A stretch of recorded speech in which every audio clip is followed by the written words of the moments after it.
Welcome to Our Girl Relationships. On this channel, we talk about problems people face in their day-to-day lives.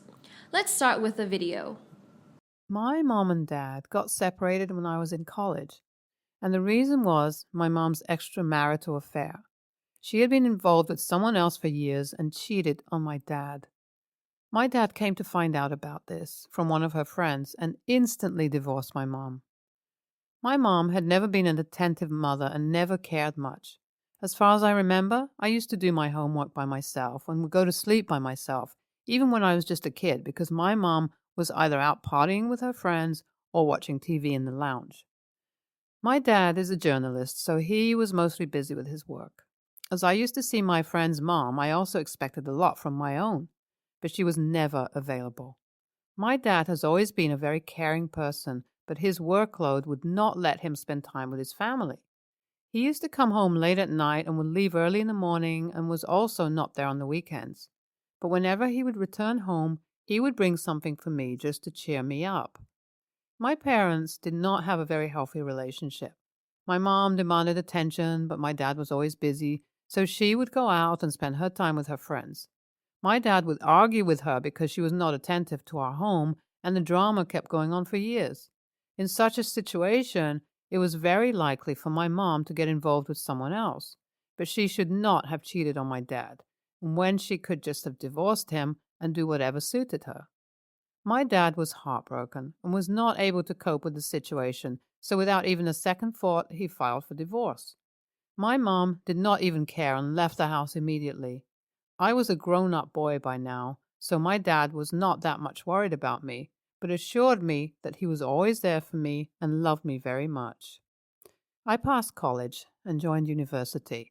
I was already used to living without my mom, so it was not a big issue for me to cope after my parents' divorce. I graduated, went for an internship, and soon landed a suitable job. I had to move to another city for this post, so I moved out of my parents' house. I was excited to start my new life on my own as I could afford it now. I rented a 2-bedroom apartment and shifted there. I was in contact with my mom, as she would always call me from time to time to ask how I was and how things were going. As my mom came to know about my job and that I had shifted, she told me that she was proud of me and always wanted to see me successful, which was funny for me. She also told me that she would visit soon to see how I was doing.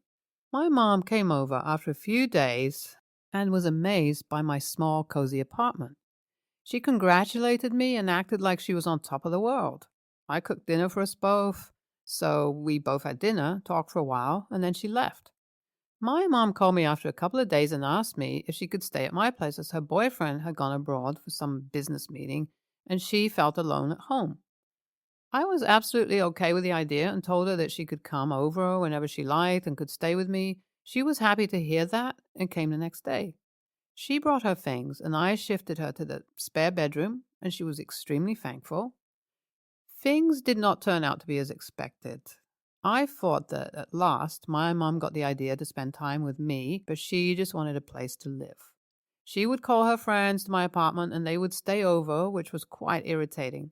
My mom would blast music and all her friends smoked, so my apartment had turned into a club. I could not say anything to her as she was my mom, and I didn't want to hurt her. I was going to the office when my landlord approached me in the parking lot and said that we had already set rules and I had signed them. I told him that I remembered, to which he said that if anyone from the building complained again against my apartment, I would have to leave, and that was a warning. I was, of course, worried. I went back to the apartment and told my mom the whole story, to which she said that there was nothing for her to do and she would get bored, so she had to invite her friends. I told her that she had to make her friends leave the apartment, or I would ask them to leave. AITA? I returned from the office and found out my mom and her friends were still there smoking on the balcony. I called my mom and told her that if she could not make them leave, she could at least stop herself and her friends from smoking and banging music. She started arguing that I was so selfish and could not see my mom happy in her life. She told me that I was just acting like my dad, who was jealous of her happiness throughout their married life. I had no idea how to respond, so I just went to my bedroom. I told myself that it was a matter of just a few days, and then she was going to leave as soon as her boyfriend came back, so it was okay. My dad called and heard my mom in the background, so he asked what she was doing in my apartment. I told him the whole story and he was furious. He asked me how could I let her stay when she had cheated on us for so long and shamelessly gone away with her boyfriend. I told my dad that she was still my mom and I could not kick her out. My dad said that I would soon kick her out as she was unbearable. My mom was unstoppable and blasted music one night, so I had to beg my landlord to grant me another chance as someone had complained to him. I again talked to my mom and told her that if she had to live here, she was supposed to behave herself. I said this angrily and went to my room. The next morning, Mom and her friends had left with a note saying, I did not expect that behavior from you. I'm feeling guilty now. AITA? I was very embarrassed and contacted my mom, but she would not respond. I called her several times, but she never answered. She responded this one time, and I asked her if she was all right and how was she doing, to which she asked why I even cared. I told her that I was sorry, but I was under pressure and had to listen to my landlord. She told me that I was just like my dad and hated her for no reason at all. She also blamed my dad, saying that she knew it was him who had told me to kick her out. I assured her that I would never have done that on Dad's demand. I asked her to come back, and she said that she would think about it. Days passed, and she did not call me or text me, so I thought she was still pissed. I called her and asked why she had not come to stay with me, to which she said that she would let me know in a few days. A few more days passed, and she arrived to stay with me. We had our dinner together, and she told me that she was sorry as she had created trouble for me. I told her that it was okay and she could stay as long as she wanted to. She stayed for some days and told me that she had to return as her boyfriend had come back from abroad. I told her that I wished she had stayed longer and would wait for her to come again. I was in the office when I received a call from my mom. She informed me that she had something important to talk about and was already in the city. I told her that I could meet her during my lunch break in the cafe near my office. We both got together there, and she started telling me how she had faced financial problems when my dad kicked her out of the house. She also told me that she was so happy that her son was now capable enough to provide her space. She went on and told me that her boyfriend was not financially stable at all and was not consistent with his job. He would resign for no reason and then would stay jobless for as long as he had not spent all the savings. She told me that she lied about her boyfriend's trip abroad. Actually, he had resigned a few months ago, and they were not able to pay their apartment's rent, so were kicked out by the landlord. She came to this city so she could stay with me while her boyfriend was staying with one of his friends.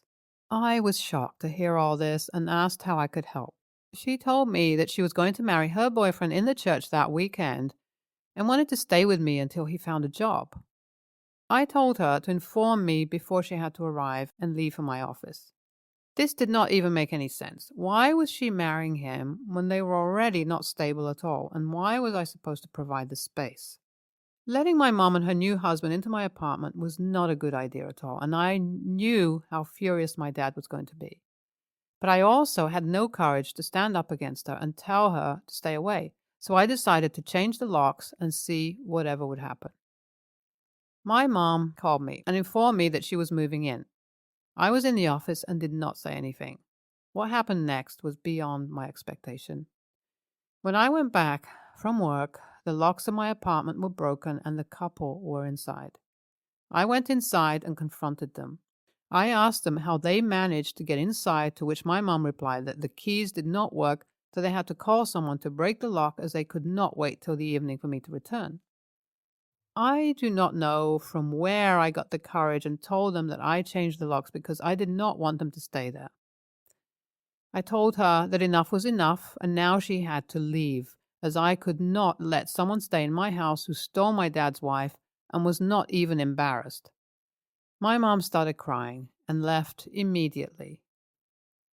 NTA. The OP took a stand for himself, which he should have taken a long time before. He was self-made and earned everything for himself, not for someone who cheated on his dad and was absent from his child's life. The OP should not have let her in from the beginning. I do not know how he managed her to live there along with her friends who shamelessly accompanied her to her son's house and did not even know how to behave. OP should also have considered his dad's advice from the start. NTA. OP's mother is the real a-hole here, as she has no limits. She cheated on her husband, was an ignorant mother, moved out with her boyfriend as soon as she got divorced, and was not even ashamed of anything. She just popped up out of nowhere when AP was settled and offered her space. She did not even respect that and pissed him off along with her friends. How blunt of her to bring her new husband to her son's place and still not expect him to explode. She was such a stupid bitch. Next story. 7 years ago when I got married, mother-in-law and I got into a huge fight over her bringing a date to the wedding. I wanted to keep things small and personal, and she wanted to bring a date. This fight really escalated into craziness and tore the family apart. She didn't speak to her own mother for 5 months, got in a screaming match with her son, and she ended up not coming to the wedding. Mother-in-law told me very clearly to never speak to her again, so I respected that.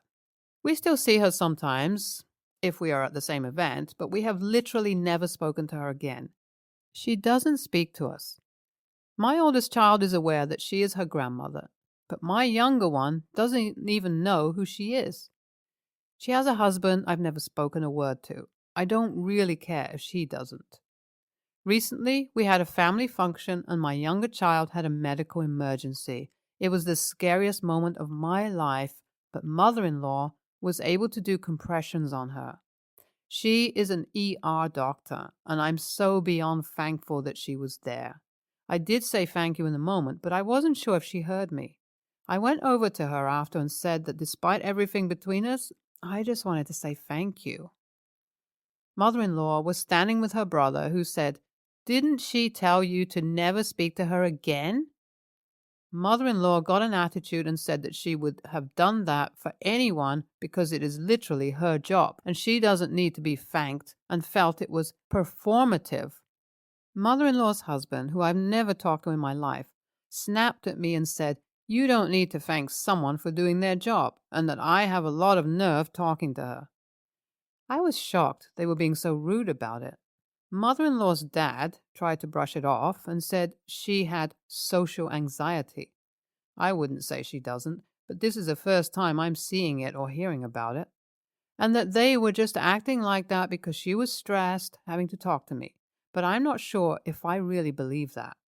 He also said what I said was weird because it implied that she might have just let her die because of our issues. NTA. I think you would have thanked anyone who did the same thing in the same circumstances. I thank people for doing their job all the time. Just today, I thanked the bagger at the grocery store, and that was just for bagging groceries, not saving someone's life. Sheesh, your mother-in-law and her posse were out of line.